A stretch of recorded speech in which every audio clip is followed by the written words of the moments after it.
Avez-vous déjà quitté une conversation en vous sentant complètement vidé, comme si votre âme avait été aspirée jusqu'à la moelle?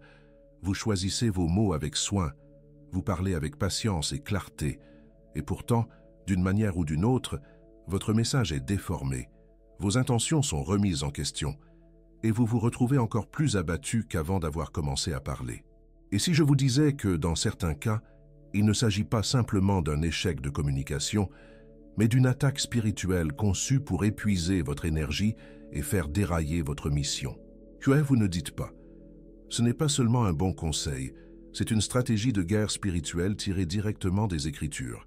Aujourd'hui, je vais vous révéler pourquoi le silence stratégique pourrait être l'approche révolutionnaire qui vous manquait, comment il préserve votre autorité spirituelle et pourquoi il pourrait être la clé qui déverrouille un nouveau niveau de paix et de puissance dans votre vie. À la fin de cette présentation, vous comprendrez exactement quand il faut prendre la parole et quand il faut se taire, comment protéger votre énergie spirituelle d'un drain provoqué par les mauvaises conversations, et de quelle manière étonnante le silence peut en réalité faire avancer votre dessein divin plus rapidement que n'importe quelle explication. Il ne s'agit pas de se cacher ou d'éviter le conflit, mais de combattre la véritable bataille dans le domaine spirituel et de la gagner. Avez-vous remarqué comment certaines conversations vous laissent inexplicablement épuisé, tandis que d'autres vous énergisent même lorsque vous abordez des sujets difficiles? Il existe une raison profonde à cette différence, qui va bien au-delà des types de personnalités ou des styles de communication. Jésus nous a offert une sagesse qui change la vie dans Matthieu 7,6 en disant « Ne donnez pas aux chiens ce qui est sain, et ne jetez pas vos perles devant les pourceaux, de peur qu'ils ne les foulent aux pieds et qu'ils ne se retournent et ne vous déchirent. » Ces paroles ne sont pas anodines, elles représentent un mécanisme de protection spirituelle. Jésus ne lançait pas d'insultes, il décrivait un principe spirituel.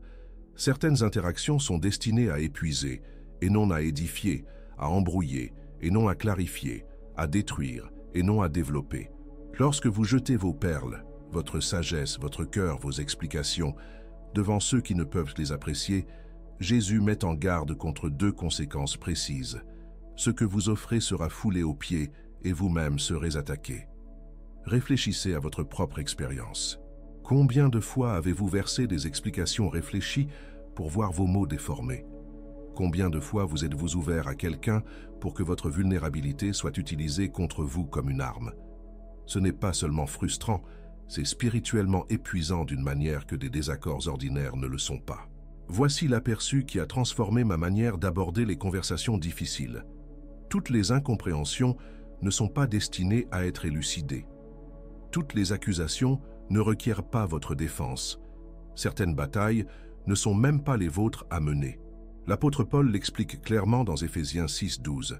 « Car nous n'avons pas à lutter contre la chair et le sang, mais contre les dominations, contre les autorités, contre les puissances de ce monde de ténèbres, contre les esprits méchants dans les lieux célestes. » Cela signifie concrètement que certaines oppositions, incompréhensions et conflits ne proviennent pas uniquement de l'humain. Il arrive que vous soyez en présence de forces spirituelles opérant à travers des êtres humains. Lorsque Pierre tenta de dissuader Jésus d'aller vers la croix, Jésus ne lui dit pas « Pierre, je ne partage pas ton point de vue. » Il le fixa et déclara « Arrière de moi, Satan. Tu es pour moi une pierre d'achoppement. Tu ne penses pas selon Dieu, mais selon les hommes. » Matthieu 16, 23. Jésus reconnut que, bien que les paroles de Pierre fussent bien intentionnées, elles étaient en réalité influencées par autre chose que lui-même. Dans Luc 8, 2, il est mentionné que Marie de Magdala a été délivrée de 7 démons. Avant sa libération, toute interaction avec elle impliquait de traiter non seulement avec elle, mais aussi avec les multiples entités qui influençaient ses pensées, ses paroles et ses actions. Le roi Saül, autrefois oint par Dieu, fut ensuite tourmenté par un esprit mauvais, 1 Samuel 16, 14, lequel modifia son comportement et le tourna contre David sans raison valable. Comment reconnaître quand il s'agit de quelque chose de plus profond qu'un simple malentendu ou des différences de personnalité? Les Écritures offrent une sagesse profonde pour discerner la véritable nature des interactions difficiles. Tout arbre bon porte de bons fruits, mais le mauvais arbre porte de mauvais fruits. Lorsqu'une personne produit systématiquement chaos, douleur et division dans toutes ses relations, il y a fort probablement une racine spirituelle plus profonde à son comportement. Une résistance à la sagesse malgré les évidences. Le proverbe 9:8 nous observe. Ne reprends pas l'insolent de peur qu'il ne te haïsse. Reprends le sage et il t'aimera. Certaines personnes ne se contentent pas de désapprouver. Elles manifestent un refus récurrent d'accepter la sagesse même quand cela leur serait clairement bénéfique, ce qui suggère une cécité spirituelle dépassant la simple entêtement. La manipulation et la distorsion. Lorsque vos paroles sont systématiquement déformées, peu importe la précision avec laquelle vous vous exprimez, vous vivez peut-être ce que 2 Corinthiens 11, 13, 15 décrit comme une tromperie se déguisant en droiture. L'attraction vers vos vulnérabilités. Certaines personnes semblent avoir un talent presque surnaturel pour identifier et cibler vos failles les plus profondes. Cela reflète le principe spirituel selon lequel l'ennemi vient spécifiquement attaquer nos zones de vulnérabilité. 1 Pierre 5:8. La perturbation de la paix. La présence de Dieu apporte la paix. Philippiens 4:7, tandis que les ténèbres spirituelles apportent le tumulte. Lorsque la présence de quelqu'un vous dérobe constamment et inexplicablement votre paix malgré vos meilleurs efforts, c'est souvent le signe d'une dimension spirituelle dans le conflit. Des réactions disproportionnées. Lorsqu'une personne réagit avec rage, mépris ou moquerie à de simples expressions de foi, de bonté ou de vérité, cela indique souvent qu'elle réagit à quelque chose qui va bien au-delà de vos simples mots. Ce discernement n'est pas une manière de cataloguer ou de rejeter les gens. Il s'agit plutôt de comprendre que certains conflits possèdent des dimensions spirituelles qui nécessitent une sagesse divine. Comme le nous enseigne Jacques 3:17, mais la sagesse d'en haut est premièrement pure, ensuite pacifique, modérée, conciliante, pleine de miséricorde et de bons fruits, impartiale et sincère. Appliquer cette sagesse divine nous aide à naviguer dans des interactions difficiles avec grâce et avec des limites appropriées. Si vous trouvez de la valeur dans ce contenu, n'hésitez pas à liker et à vous abonner. Merci. Telle onction sur votre vie. Lorsque Jésus met en garde contre le fait de jeter ses perles devant ceux qui ne savent pas les apprécier, il ne fait pas preuve d'élitisme, mais se montre en sage intendant et vous enseigne à agir de même. Comme l'a brillamment exprimé C.S. Lewis, Dieu nous murmure dans nos plaisirs, il nous parle dans notre conscience, mais il crie dans nos douleurs. C'est son mégaphone pour réveiller un monde sourd. Certaines personnes dans votre vie sont spirituellement sourdes à certaines vérités pour l'instant, non pas parce qu'elles sont mauvaises, mais parce qu'elles ne sont pas en mesure de les entendre. Cela nous conduit à une révélation transformatrice concernant votre parcours spirituel. L'opposition que vous rencontrez est peut-être la confirmation que vous êtes sur la bonne voie. Dans les Écritures, nous voyons que tout grand avancement spirituel est presque toujours précédé d'une opposition significative. Lorsque Joseph partagea ses rêves donnés par Dieu avec ses frères, ils l'attaquèrent, non pas parce que les rêves étaient faux, mais parce qu'ils n'étaient pas prêts à les recevoir. Lorsque David fut oint en tant que roi, l'opposition de Saül s'intensifia, non pas parce que David avait tort, mais parce que l'onction sur sa vie menaçait la position de Saül. Lorsque Jésus proclamait la vérité, les chefs religieux complotaient contre lui, non pas parce que ses paroles étaient mensongères, mais parce qu'elles mettaient en péril leur système de contrôle. La compréhension révolutionnaire est la suivante. La même vérité qui libère certains menacera d'autres, et leur réaction négative n'invalide pas votre vocation, elle la confirme souvent. Lorsque vous partagez vos intuitions, rêves ou appels divins avec quelqu'un, et que sa réponse se limite au rejet, à la moquerie ou à l'attaque, cela ne signifie pas nécessairement que vous avez tort. Cela peut simplement signifier que cette personne n'est pas le public adéquat pour cette perle en particulier. Ce principe révolutionne la manière de gérer l'opposition.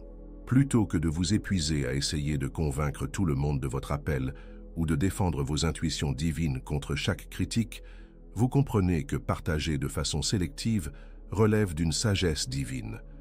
Jésus lui-même ne partageait pas tout avec tout le monde.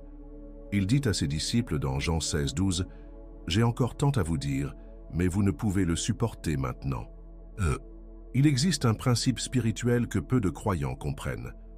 Les démons collectent des informations pour les utiliser contre vous. Ils ne sont pas omniscients comme Dieu, Ils ne connaissent pas vos pensées ni les desseins de Dieu pour votre vie, à moins que vous ne les exprimiez. Observez comment Jésus traita les démons. Dans Marc 1, 25, lorsqu'un homme possédé par un démon l'accusa en disant « Qu'est-ce que tu veux avec nous, Jésus de Nazareth? Es-tu venu nous détruire ?»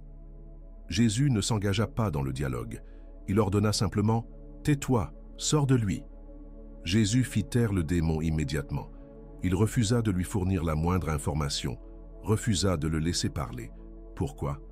Parce que Jésus comprenait que chaque mot adressé à une entité démoniaque pouvait devenir une arme potentielle contre vous.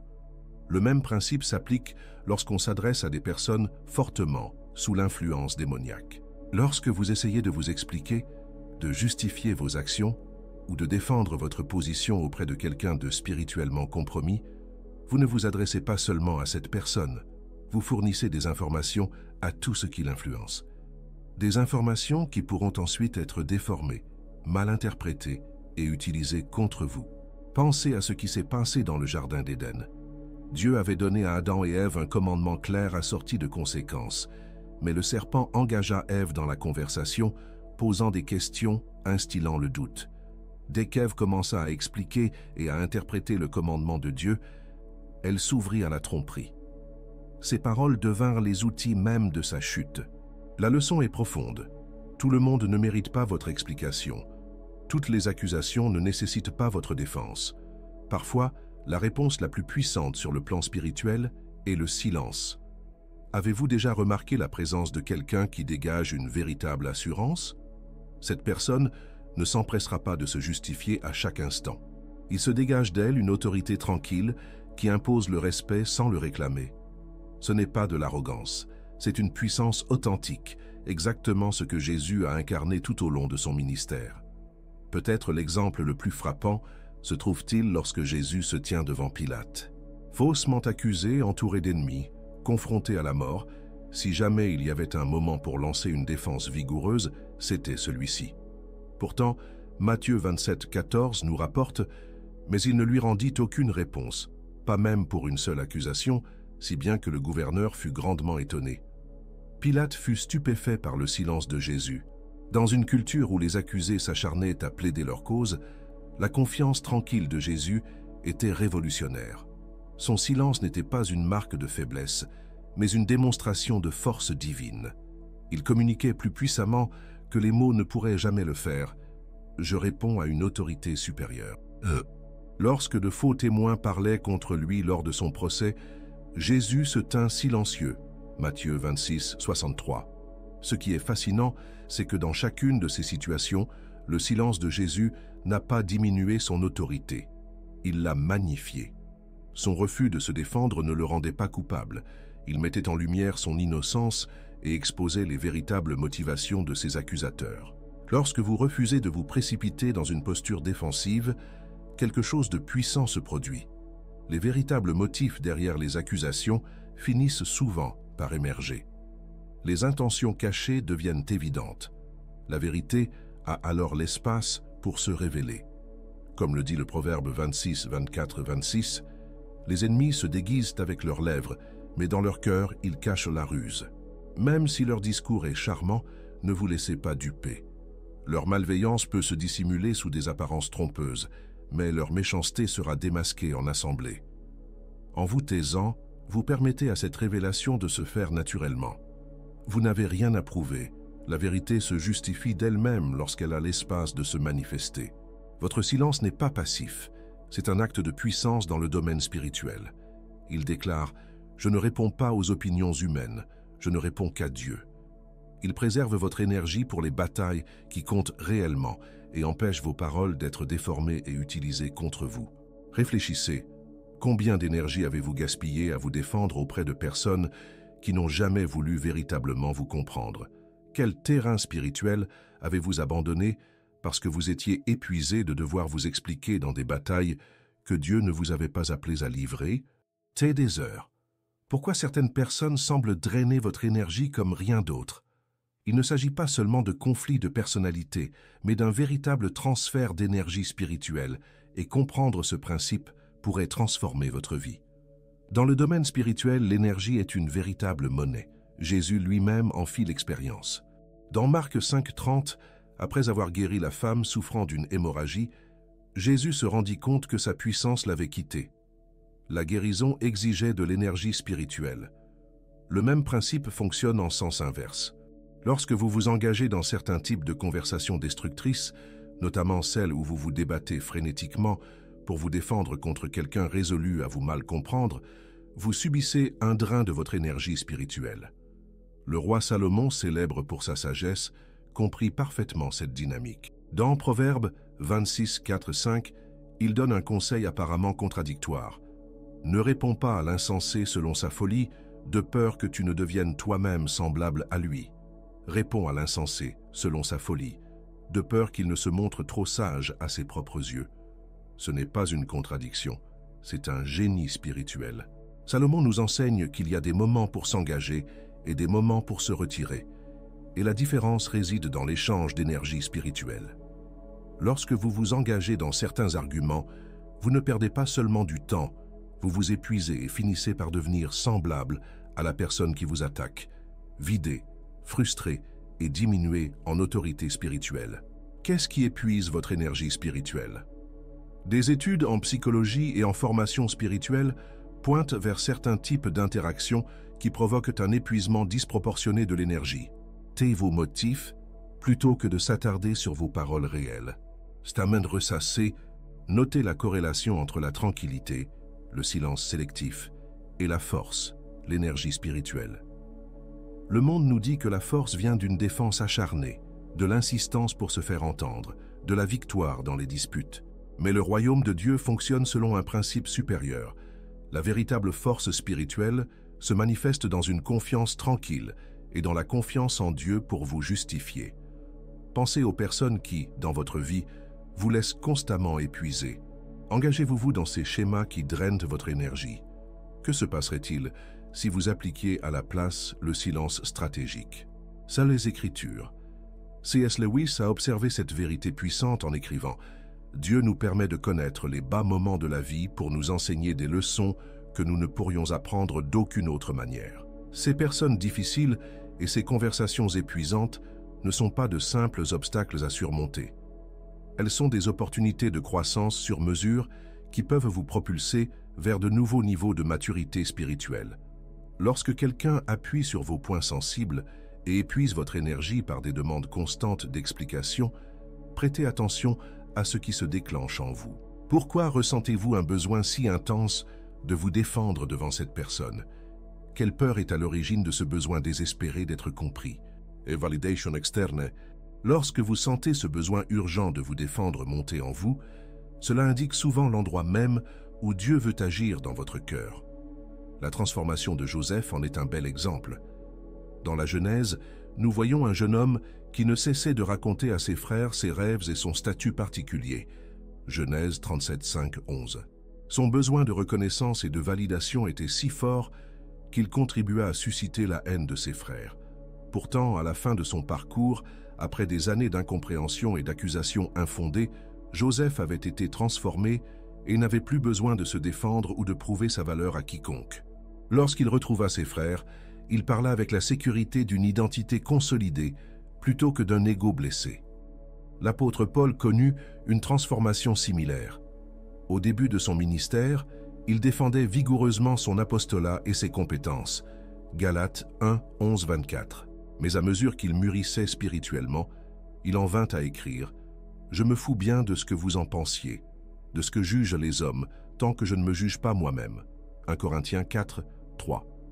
Paul avait découvert la liberté qui vient lorsque l'on n'a plus besoin de validation humaine. Voici l'une des vérités les plus libératrices concernant le silence stratégique. Lorsque vous cessez de vous expliquer à tout le monde, vous créez l'espace pour que Dieu s'explique à vous. Le silence ne devient pas simplement une stratégie défensive contre des disputes énergivores, mais un espace transformateur dans lequel votre propre cœur peut être guéri et réaligné. Au lieu de percevoir les personnes difficiles comme des obstacles, commencez à les voir comme des indicateurs de croissance, des signes divins montrant exactement où Dieu veut renforcer votre identité et votre sécurité en lui. Les conversations qui vous frustrent le plus mettent souvent en lumière les domaines exacts où Dieu souhaite apporter la liberté. Le silence n'est pas simplement l'absence de parole. Il peut être l'une de vos armes spirituelles les plus puissantes. Lorsque vous refusez de vous lancer dans une défense inutile, plusieurs dynamiques spirituelles se mettent en marche. Vous maintenez votre autorité spirituelle. Une explication inutile diminue souvent votre position spirituelle. Le silence la conserve. Vous forcez la manifestation spirituelle. Lorsque vous ne vous engagez pas, ce qui influence l'autre personne se révèle souvent de manière plus claire. Vous créez un espace pour que Dieu parle. Votre silence permet à la voix de Dieu de se faire entendre, tant en vous qu'en l'autre. Vous pratiquez la confiance en la justification divine. Le silence déclare « Dieu, je te fais confiance pour me défendre mieux que je ne saurais le faire moi-même. » Après s'être longuement défendu, ce qui ne fit qu'engendrer d'autres accusations, Job se tut enfin devant Dieu. Ce fut alors que Dieu parla lui-même et justifia Job. Daniel ne se défendit pas contre les fausses accusations qui le conduisirent dans la fosse aux lions. Son silence permit à Dieu de le délivrer de manière miraculeuse et de justifier publiquement sa fidélité. Dans toutes ces situations, lorsque les enfants de Dieu cessent de se défendre eux-mêmes et embrassent le silence sacré, Dieu intervient souvent d'une manière bien plus puissante que ce que des mots humains auraient pu accomplir. La question pratique se pose alors. Comment savoir quand il faut s'expliquer et quand il faut se taire? Les Écritures offrent un cadre de discernement qui transforme notre approche de chaque conversation difficile. Avant de parler, interrogez-vous. Votre cœur est-il en paix? Est-ce que cette explication va réellement contribuer à une compréhension mutuelle ou va-t-elle simplement alimenter le conflit? Avant de vous expliquer, vérifiez si vos paroles proviennent d'une fierté blessée, d'un besoin désespéré d'approbation ou d'un désir sincère de compréhension. L'indicateur de paix, Colossiens 3,15, nous conseille de laisser la paix du Christ régner dans vos cœurs. Si la conversation vous dérobe votre paix, il vaut peut-être mieux se taire. L'évaluation de la productivité. Jésus a enseigné dans Matthieu 7,6 qu'il ne faut pas jeter ses perles devant ceux qui ne peuvent pas les apprécier. La personne à qui vous vous adressez est-elle réellement en mesure de vous écouter avec bienveillance? La reconnaissance de l'autorité. Romains 13,1 nous rappelle que toute autorité vient de Dieu. Vous adressez-vous à quelqu'un qui détient une autorité légitime dans ce domaine ou à une personne qui n'en a aucune sur votre vie? Certaines explications doivent attendre que le moment soit mûr, quand les cœurs sont plus réceptifs. Forcer une compréhension prématurée ne fait souvent que se retourner contre vous. Par exemple, un responsable ministériel, appelé James, se trouvait constamment à devoir justifier ses décisions auprès d'un membre critique du conseil qui remettait tout en question. Chaque explication ne faisait qu'engendrer de nouvelles critiques au lieu d'apporter de la clarté. Après avoir appliqué ce cadre de discernement, James réalisa 3 choses. 2 années d'explications détaillées n'avaient jamais satisfait cette personne. Plutôt que de continuer dans ce cycle, James adopta le silence stratégique. Il reconnut les remarques de son interlocuteur sans se défendre, puis suivit la direction de Dieu. Le résultat fut que les critiques incessantes diminuèrent lorsqu'elles ne produisirent plus le besoin d'explications dramatiques. Au final, l'objectif n'est pas d'arrêter de s'expliquer à tout le monde, mais de devenir si assuré dans l'amour et le dessein que Dieu a pour votre vie que vous n'avez plus besoin d'une validation humaine constante. C'est se libérer du cycle épuisant de la recherche d'approbation auprès de ceux qui ne sont pas en position de véritablement voir ou affirmer votre appel. Le silence stratégique n'est pas de l'évitement ou de la fuite des conflits. Il s'agit de combattre la véritable bataille dans le domaine spirituel et de la gagner. Il s'agit de rediriger votre énergie des défenses sans fin vers l'avancement du royaume, de vivre libéré de l'épuisement provoqué par des explications inutiles, afin de pouvoir vous concentrer pleinement sur votre dessein divin. Qu'allez-vous changer dans vos conversations après aujourd'hui? Ou Dieu pourrait-il vous appeler à mettre en pratique le silence stratégique comme un acte de foi? Rappelez-vous, il ne s'agit pas d'éviter la communication, mais de communiquer d'une manière qui honore Dieu, préserve votre énergie spirituelle et fait avancer votre véritable mission. Merci de m'avoir accompagné tout au long de cette présentation. Prenez soin de vous, restez forts et que Dieu vous bénisse. Je vous suis profondément reconnaissant d'avoir regardé jusqu'au bout. Votre soutien compte énormément.